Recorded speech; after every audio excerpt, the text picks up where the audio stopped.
Subscribe now. Press the bell icon. Never miss an update.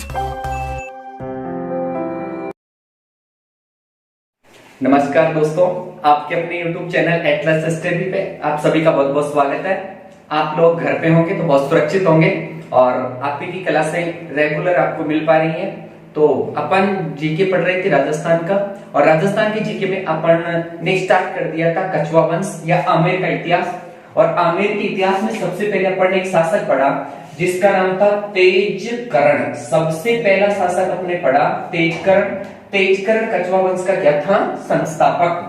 तेजकर्ण के बाद में शासक बना जिसका नाम था कोकिल देव, और इस कोकिल देव ने आमेर को क्या बना ली थी? राजधानी। तेजकर्ण ने पहली राजधानी बना ली थी दौसा। अपन ने यहां तक भी पढ़ लिया। उसके बाद में अपन ने शासक पढ़ा जिसका नाम था पचवन देव। अपन ने शासक पढ़ा पचवन देव। पचवन देव के बाद में शासक बना जिसका नाम था रामदेव या राजदेव, इसका नाम लिखती है किताबें। इसके बाद जो शासक बना ना जिसका नाम था पृथ्वीराज कछवा, और पृथ्वीराज कछवा के बाद में शासक बना जिसका नाम था पूर्णमल, और पूर्णमल के बाद में जो शासक बना जिसका नाम था भीमदेव, और भीमदेव के बाद में शासक बना जिसका नाम था रतन सिंह, और रतन सिंह के बाद आज अपन नया शासक पढ़ेंगे। तो अपना वैसे का वैसे बसा दिया अपन ने आमेर, और आमेर का नया शासक बन गया जिसका नाम था भारमल। कई किताबें इसी का नाम लिखती हैं बिहारी मल। बहुत इंपोर्टेंट शासक है, और आमेर का जो इतिहास कंटिन्यू चालू होता है वो भारमल से प्रारंभ होता है। दोस्तों, भारमल जब आमेर का शासक बना तो स्थिति कुछ इस तरीके से बिगड़ी हुई थी, क्योंकि भीमदेव को हटा उठा करके जैसे ये शासक बना था तो आमेर में इधर उधर अपने परिवार को लेकर विवाद चल रहा था। जब आमेर का नया शासक भारमल या बिहारीमल बना तो बिहारीमल का आपको कार्यकाल भी याद रखना है। बिहारीमल शासक बना था बेटा 1547 में, और शासक रहा था 1573 तक। 1547 से 1573 तक आमेर का शासक रहा भारमल। इस समय यहां पड़ती थी दिल्ली, और दिल्ली का शासक बन गया था जलालुद्दीन मोहम्मद अकबर। दिल्ली का शासक था अकबर, उस समय आमेर का शासक था भारमल। स्थिति ये गुजरी कि आमेर में आपस में ही विवाद हो रहा था, तो दिल्ली का बादशाह बन गया अकबर। अकबर बादशाह बना था 1556 में। तो 1556 में भारमल के दिमाग में एक बात आई कि क्यों न मैं अकबर से जाके मिल लूं। तो बताते हैं कि भारमल यहां से रवाना हुआ, और बात थी 1556 की, और एक व्यक्ति था जिसका नाम था मजनू खां। सबसे पहले मजनू खां को अपने साथ लिया, और भारमल आमेर से रवाना होकर के पहुंच गया दिल्ली। दोस्तों, राजा बना था अकबर 1556 में। अकबर का जन्म हुआ था 1542 में। अब 42 में जन्म हुआ, 56 में राजा बन गया, तो लगभग था 14 साल का। मतलब 14 साल का तो नाबालक ही होता है, मतलब छोटा सा बालक था, 14 साल का ही था। तो 14 साल का अकबर से क्या तो मिले, क्या अकबर को बोले, क्या अकबर की सुने। तो घटना ये घटी कि अकबर दिल्ली दरबार में ना हाथी पे बैठा हुआ था। अब 14 साल का बच्चा ही था, हाथी पे बैठा है। तो बताते हैं कि वो हाथी बिचर गया, हाथी चिंगर गया, मतलब हाथी में गुस्सा आ गया। तो अकबर आगे, हाथी पीछे पीछे। इस घटना को मजनू खां के साथ गया हुआ भारमल ने देखा। अब भारमल देखा ना, तो भारमल खुद और अपने सहयोगियों के साथ उस हाथी को भारमल ने काबू में कर लिया। अब जैसे हाथी को भारमल ने काबू किया तो इस अकबर ने मजनू खां से पूछा कि ये कौन आया है रे। तो अकबर ने मजनू खां को कहा कि आमेर का शासक है भारमल या बिहारीमल, जो आपसे मुलाकात करने आया है महाराज। अकबर 14 साल का ही था। अकबर ने बोल दिया कभी देंगे इनको भी मौका, कोई बात नहीं, और ये कहकर अकबर अपने दरबार में चला गया। मजनू खां के साथ ही वापस भारमल कहां आ गया? आमेर में। अब अकबर 1556 में राजा बना, तो अकबर 1556 से 1560 तक तो रहा था बैराम खां के संरक्षण में। और 1560 से 1562 तक अकबर फंसा रहा था पेटीकोट के चक्कर में। पेटीकोट का मतलब अपने दाहिमाओं के संरक्षण में रहा करता था ये। वैसे पूर्णतः शासक अपने आप को अकबर घोषित करता है 1562 में। अब 1562 में अकबर ने अपने आप को पूर्णतः शासक घोषित किया ना, तो अकबर ने इतिहास पढ़ना प्रारंभ किया कि मुझे सबका इतिहास पढ़ना है पहले कि मैं क्या बेस्ट कर सकता हूं। और अकबर खुद भी ये चाहता था कि मैं महान राजा कहलाऊं। वैसे अकबर महान ही कहलाया और खुद भी यही चाहता था। तो अकबर 1562 में राजा बना ना, तो अकबर ने सोचा कि मैं ऐसा क्या करूं कि जो सबसे हटके हो। तो इसने 1562 में इतिहास पढ़ना प्रारंभ कर दिया और इसने सबसे पहले इतिहास पढ़ा था अपने पुत्र हुमायूं का। और हुमायूं का इतिहास पढ़ा तो अकबर ने कहा कि ये तो भटकती हुई आत्मा थी। अकबर हुमायूं को भटकती हुई आत्मा बता के गया है, इसका तो कोई मतलब ही नहीं है इतिहास में। फिर इसने पढ़ा अपने दादा बाबर का और अकबर ने कहा कि बाबर आदमी तो अच्छा था यार, लेकिन ये बेचारा कभी ऐसा नहीं कर पाया। 1526 में आया, 26 में युद्ध लड़ा इसने, 27 में युद्ध लड़ा इसने, 28 में युद्ध लड़ा, 29 में युद्ध लड़ा, 30 में मारा गया। बेचारा कभी ऐसे नहीं कर पाया। तो इसे अकबर के दिमाग में बात आई कि इन दोनों शासकों में या दोनों मुगल बादशाहों में ऐसा क्या कमियां रही जो वो अपने आप को एक शक्तिशाली शासक नहीं बना पाए। तो अकबर इन सब की जानकारी के पश्चात दिल्ली में बैठा बैठा 3 बातें बोलता है। पहली बोलता है कि मैं महान कहलाने के लिए आसपास के सभी राजाओं के पास भेजूंगा फ्रेंडशिप रिक्वेस्ट। इसने अकबर ने महाराणा प्रताप के पास 4 बार फ्रेंडशिप रिक्वेस्ट भेजी थी अलग अलग आईडियो से, लेकिन महाराणा प्रताप ने इसको एक्सेप्ट नहीं किया। तो अकबर ने पहली घोषणा की कि मैं सबसे पहले सभी राज्यों के पास भेजूंगा फ्रेंडशिप रिक्वेस्ट। कोई मान ले तो अच्छी बात है, नहीं माने तो दूसरी रिक्वेस्ट उनके पास भेजूंगा वैवाहिक संबंध, कि चलो तुम मेरे से वैवाहिक संबंध बना लो। महाराणा प्रताप के पास महाराणा प्रताप की बहन के लिए विवाह का प्रस्ताव भी भेजा था अकबर ने, लेकिन महाराणा प्रताप ने इस प्रस्ताव को भी ठुकरा दिया। यदि फ्रेंडशिप रिक्वेस्ट से मान जाए अच्छी बात है, वैवाहिक संबंध से मान जाए अच्छी बात है, यदि इससे भी कोई नहीं मानता है ना, तो फिर तीसरे नंबर पे मैं करूंगा सैनिक कार्रवाई। ये लास्ट कार्रवाई होगी मेरी, या तो कोई फ्रेंडशिप रिक्वेस्ट से मान जाए, वैवाहिक संबंध से मान जाए, नहीं फिर मैं सैनिक कार्रवाई करूंगा। और इन तीनों बातों की घोषणा अकबर दिल्ली में करता है और दिल्ली में बैठा बैठा एक बार बोलता है कि हे ख्वाजा, तू मेरी इन मैया को पार लगाना तो मैं तेरे जियारत पे आऊंगा। दोस्तों यहाँ जगह पड़ती थी अजमेर, थोड़ा ऊपर पड़ता था लेकिन अपन यहाँ मान लेते हैं, यहाँ पड़ता था अजमेर और अजमेर में दरगाह थी ख्वाजा साहब की। तो अकबर क्या करता है, ख्वाजा साहब की दरगाह पर जियारत करने आया। जियारत का मतलब यात्रा होता है, अपनी भाषा में अपन बोलते हैं जात, और वो मुसलमानों में या मुसलमानों में बोला जाता है इसको जियारत। तो अकबर दिल्ली से ख्वाजा साहब की दरगाह पर जियारत करने आया। तो अकबर यहां से चला तो उस समय आमेर का शासक था भारमल। जब भारमल आमेर का शासक था, अकबर उधर से आया ना, तो अकबर पहुंच गया अपने सांगानेर में। सांगानेर पड़ता था अब जयपुर में। सांगानेर में आया ना, तो इधर से भारमल आ गया और भारमल के पहले ही अकबर कहां बैठा हुआ था, सांगानेर में। तो भारमल एक व्यक्ति था जिसका नाम था चगताई खां। कई किताबें बताते हैं कोई दोसा का जागीरदार का, उसके सहयोग से मिला था, लेकिन फैक्ट मिलते हैं कि भारमल चगताई खां को साथ लेकर के सांगानेर में चला गया और सांगानेर में ऑलरेडी बैठा हुआ था अकबर। तो ये दोनों अकबर के पास गए और बात थी जनवरी 1562 की। भारमल चगताई खां के सहयोग से सांगानेर में जनवरी 1562 को किससे जाके मिलता है, अकबर से। और अकबर की यही जनवरी 1562 में ही अधीनता स्वीकार कर लेता है भारमल। बहुत सारा क्वेश्चन बढ़ेगा। आमेर का या राजपूताने का पहला शासक जो मुगल बादशाहों की अधीनता स्वीकार करता है बेटा कौन था, भारमल। वंश पूछे तो कछवा, रियासत पूछे तो आमेर, और अधीनता स्वीकार करा करके वापस अकबर चला गया ख्वाजा साहब की दरगाह पर जियारत करने।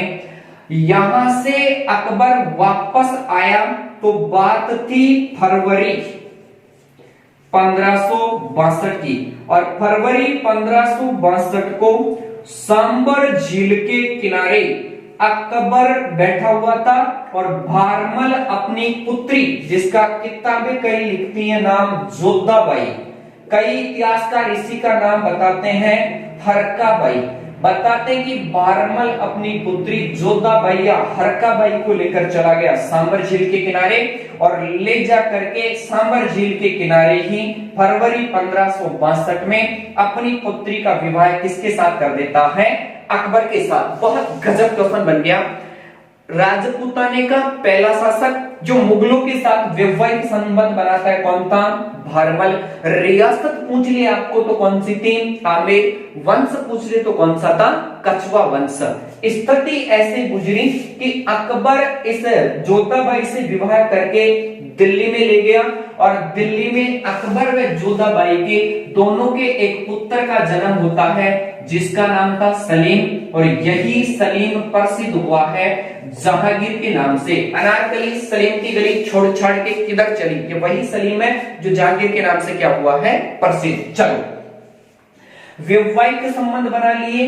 अब दोनों के संबंध अच्छे हो गए, दोनों के संबंध अच्छे हुए ना, तो अकबर इसी भारमल को देता है 5000 का मनसबदार। गुरुजी, ये मनसबदार या मनसबदारी क्या होती है? तो 5000 का मनसबदार दिया गया था अकबर के द्वारा भारमल को। मनसबदारी का मतलब होता था कि मुगल दरबार में किसी भी राजा को पावर मिलता था। पावर का मतलब वो 5000 सैनिक रख सकता है, 5000 घुड़सवार रख सकता है, वही क्या कहलाता? मनसबदारी। इस मनसबदारी को लेकर बहुत सारे क्वेश्चन बनते हैं। सर्वाधिक हिंदू मनसबदार किसके दरबार में थे? मनसबदारी किसने प्रारंभ की थी? मनसबदारी कब प्रारंभ हुई थी? किसने कितनी दी जाती थी? तो उन सब पे बात करते हैं। भारत में सबसे पहले मनसबदारी प्रारंभ की थी मुगलों ने, या मुगलों ने देना प्रारंभ किया था। मुगलों ने किनसे सीखा था? तो मुगलों ने सीखा था मंगोलों से। मनसबदारी दी जाती थी 10 से लगाकर 10,000 तक, मतलब 10 से प्रारंभ होती थी और 10,000 तक दी जाती थी। अकबर के टाइम में इसे बढ़ाकर कर दिया गया था 12,000। ये शाहजहां के टाइम में घटकर हो गई थी 9,000। सर्वाधिक हिंदू मनसबदार थे औरंगजेब के टाइम में। ये पूछ चुका है कि सर्वाधिक हिंदू मनसबदार किसके टाइम में थे? तो सर्वाधिक थे औरंगजेब के टाइम में। वो सर्वाधिक हिंदू थे ना, वो थे मराठा, और मराठा भी कुल थे 33%। कुल हिंदुओं का 33% मराठा मनसबदार थे। तो याद रख लेना, मनसबदारी दी जाती थी 10 से लगाकर 10,000 तक। प्रारंभ की थी मुगलों ने भी सीखी थी मंगोलों से। अकबर के टाइम में बढ़कर हो गई थी 12,000। शाहजहां के टाइम में घटकर हो गई थी 9,000। सर्वाधिक हिंदू मनसबदार थे औरंगजेब के टाइम में, सर्वाधिक थे मराठा लगभग 33%। मनसबदारी को प्रारंभ होना बताया जाता है 1575 में, कि मनसबदारी प्रारंभ होती है 1575 में। छोटी छोटी बातें हैं दो चार, वो देखो क्या कि भारमल ने अपनी पुत्री जोधाबाई या हरकाबाई का विवाह सांबर झील के किनारे अकबर के साथ किया था। तो इस विवाह के बारे में कुछ इतिहासकार क्या बता के जाते हैं? अकबर नामा और जहांगीर नामा में तो इस विवाह का कोई विचार ही नहीं है, या कोई इस पे कुछ लिखा ही नहीं गया। त्रिपाठी इतिहासकार ने इस विवाह की प्रशंसा की है, और गोपीनाथ शर्मा ने इस विवाह को भारमल की दूरदर्शिता बताया गया। ये पूछा गया था सेकंड ग्रेड में कि गोपीनाथ शर्मा के अनुसार जोधाबाई व अकबर के विवाह को क्या बताया गया है? तो ये बताया गया भारमल की दूरदर्शिता। अकबर ने अपनी पुत्री का विवाह किसके साथ भारमल ने अपनी पुत्री का विवाह किसके साथ कर दिया? अकबर के साथ। उसके बाद छोटी छोटी बातें हैं कि इसी भारमल ने, है ना, या भारमल के कहने पर अकबर ने 1570 में लगाया था नागौर दरबार। ये पूछ चुका है नागौर दरबार कब लगा था?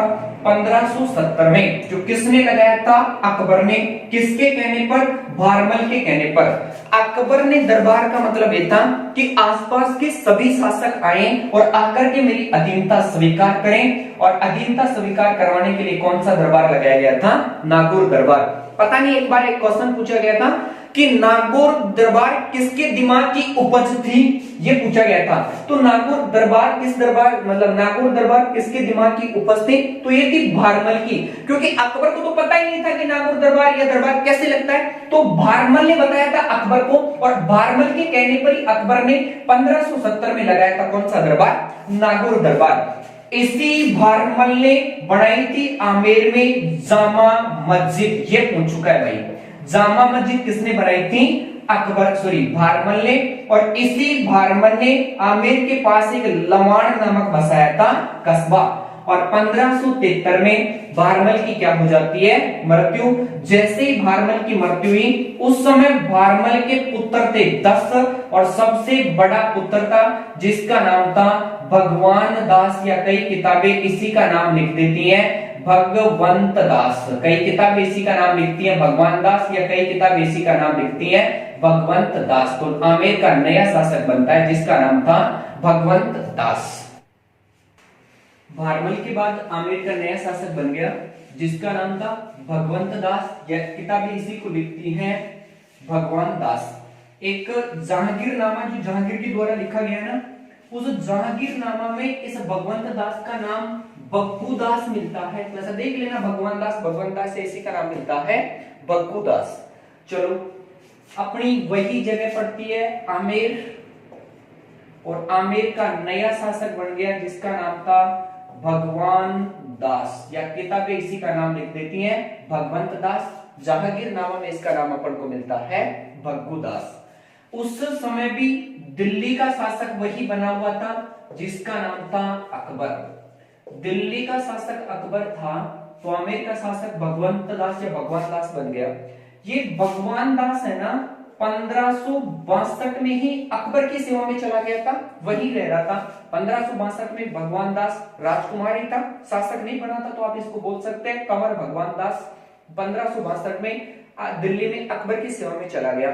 अकबर की सेवा में गया ना, तो उसके बाद आपको छोटी छोटी दो चार बातें याद रखनी है कि अपना राजस्थान मान लो, तो दिल्ली में अकबर बैठा हुआ था, तो अकबर इसे शासक बनते ही 5000 का तो देता है मनसबदार, और इसके लिए भेजा था टीका। मतलब कोई भी शासक बनता था ना, तो मुगल दरबार से टीका आया करता था, तो अकबर ने भगवान दास के लिए भेजा था टीका।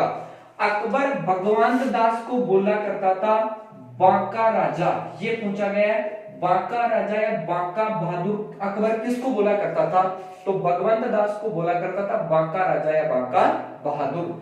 अकबर की सेवा में चला गया था भगवंत दास, तो अकबर इसे सबसे पहला विद्रोह करने भेजा था 1569 में, और 1569 में ये आया था रणथंबोर पर आक्रमण करने।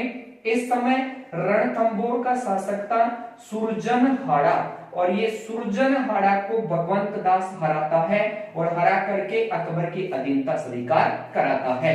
अकबर भगवान दास को सबसे पहले जो भेजता है ना, वो रणथंबोर पर आक्रमण करने के लिए भेजा था 1569 में सुरजनहाड़ा के विरुद्ध, और सुरजनहाड़ा को जीतकर अकबर की अधीनता स्वीकार करवा देता है। इसके बाद अकबर भगवंत दास को 1582 से 1589 तक रखता है पंजाब में, और इसे पंजाब का बना देता है सूबेदार। याद रख लेना बस थोड़ा सा, एक छोटी सी बात बहुत काम की है, वो देखो क्या। भगवंत दास ने अपनी पुत्री मानबाई का विवाह किया था अकबर के पुत्र जहांगीर के साथ। ये पूछ चुका है कि जहांगीर के साथ कौन सी राजकुमारी का विवाह हुआ?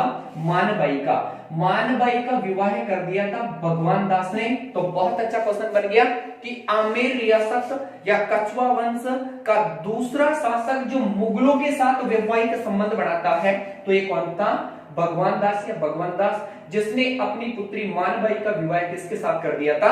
जहांगीर के साथ। और मानबाई व जहांगीर के पुत्र का जन्म हुआ जिसका नाम था खुसरो।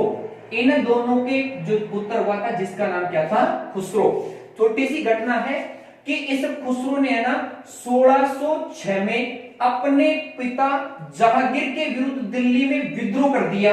अपने पिता के विरुद्ध इसने विद्रोह कर दिया। तो बताते हैं कि जहांगीर इसी खुसरो को आंखें पुड़वा करके जेल में डाल देता है। जेल में डाला ना तो मानबाई भी इस खुसरो से बहुत परेशान हो गई और इसी मानबाई इसी खुसरो को 1622 में इसकी करवा देती है हत्या। इसीलिए मानबाई इतिहास में पहली पुत्र हंता माता के नाम से प्रसिद्ध हुई। आपसे पूछ ले कि पहली पुत्र हंता माता कौन थी? मानबाई, जिसने किसकी हत्या करवाई थी? खुसरो की। अब ये जहांगीर भी बहुत गलत आदमी था। जहांगीर का तो आपको पढ़ा हुआ ही है ना इतिहास। तो जहांगीर से परेशान थी मानबाई, तो इस मानबाई ने भी अपनी क्या कर ली थी? हत्या। कई किताबें लिखती हैं कि अफीम खाकर कर ली थी, कई किताबें क्या लिखती हैं। तो इतना याद रख लेना कि जहांगीर की पत्नी मानबाई की अपनी क्या कर लेती है? हत्या। उसके बाद क्या हुआ वो सुनो कि इसी भगवंत दास में 1589 में इसे भेजा गया था लाहौर में और यही रहते हुए लाहौर में इसकी क्या हो जाती है? मृत्यु। भगवान दास लाहौर में रहते हुए ही मारा गया। अब लाहौर में रहते हुए मारा गया तो अगला शासक बन गया जिसका नाम था मानसिंह। ज्यादातर जो क्वेश्चन पूछे गए हैं वो मानसिंह से ही पूछे गए हैं क्योंकि मानसिंह कछुआ वंश का बहुत इंपोर्टेंट शासक है। मानसिंह के समय भी दिल्ली का शासक बनता है अकबर। चलो बहुत अच्छे अच्छे मुद्दों पे बात करते हैं। वही अपना राजस्थान, और राजस्थान में वही अपनी रियासत पड़ती थी कौन सी? आमेर। और आमेर का नया शासक बन गया जिसका नाम था मानसिंह। गुरुजी कणा कणा बने हो तो 1589 से 1614, 1589 से 1614 तक आमेर का नया शासक रहता है जिसका नाम था मानसिंह। बहुत इंपॉर्टेंट है। इसके समय भी दिल्ली का शासक था वही जलालुद्दीन मोहम्मद अकबर। अकबर की सेवा में मानसिंह चला गया था मात्र 12 वर्ष का। 12 वर्ष का ही मानसिंह अकबर की सेवा में चला गया था। अकबर का जन्म हुआ था 1550 में। अकबर का जन्म हुआ मानसिंह का जन्म हुआ 1550 में और अकबर का जन्म हुआ था 1542 में। तो आप अंदाज लगा सकते हैं कि मानसिंह से अकबर 8 साल ही बड़ा था, ज्यादा बड़ा नहीं था। फिर भी अकबर ने मानसिंह को उपाधि दी थी। ये पूछा गया उपाधि बहुत बार। उपाधि दी थी इसने फरजंद की। फरजंद का मतलब होता है पुत्र। आपसे पूछ ले कि अकबर ने पुत्र या फरजंद की उपाधि किसको दी थी? मानसिंह को। मात्र 12 वर्ष की आयु में चला गया था।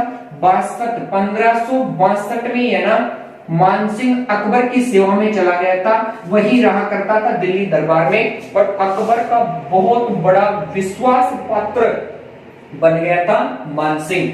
मानसिंह का जन्म होता है मोजम्माबाद में। ये पूछा गया है मोजम्माबाद। ये मोजम्माबाद कहां पड़ता है? तो ये पड़ता है फागी के पास। और फागी कहां पड़ती है? अपने वर्तमान जयपुर में। तो अकबर का मानसिंह का जन्म मोजम्माबाद फागी में हुआ था 1550 में। इसी मानसिंह ने है ना मुगलों की लगभग 50 वर्षों तक की थी सेवा। मुगलों की 50 वर्षों तक सेवा की थी किसने? मानसिंह ने। उपाधि देता है इसे अकबर के द्वारा कौन सी? फरजंद की उपाधि। अब देखें मानसिंह को मनसबदार दिया गया था अकबर के द्वारा 7000 का। अकबर इसे मानसिंह को 7000 का मनसबदार देता है या 7000 का इसे क्या बना देता है? मनसब। मानसिंह अकबर के नवरत्नों में, नवरत्न मतलब 9 व्यक्ति अकबर ने ऐसे बना रखे थे जिनको अकबरी मतलब अकबर के बहुत विश्वास पात्र आदमी थे। तो यही मानसिंह इस अकबर के नवरत्नों में शामिल था। गुरुजी और कौन कौन थे नवरत्नों में? तो उसका एक ट्रिक चलता है BAT बात, BAT बात, बात में MDH। ट्रिक याद रख लेना, बात बात में MDH। बी से हो गया था भगवंत दास, कई किताब इसी का नाम खिजी भी लिखती हैं। ए से हो गया था अब्दुल रहीम खाने खाना। टी से हो गया था तानसेन। बी से हो गया था बीरबल। ए से हो गया था अबुल फजल। टी से हो गया था टोडरमल। एम से हो गया था मानसिंह। डी से हो गया था दो प्याजा और एच से हो गया था हाकिम हुकम। तो ये अकबर के नवरत्न थे। बात बात में MDH याद रख लेना, 9 थे। तो इन 9 में मानसिंह भी शामिल था। अकबर का बहुत विश्वास पात्र आदमी था मानसिंह।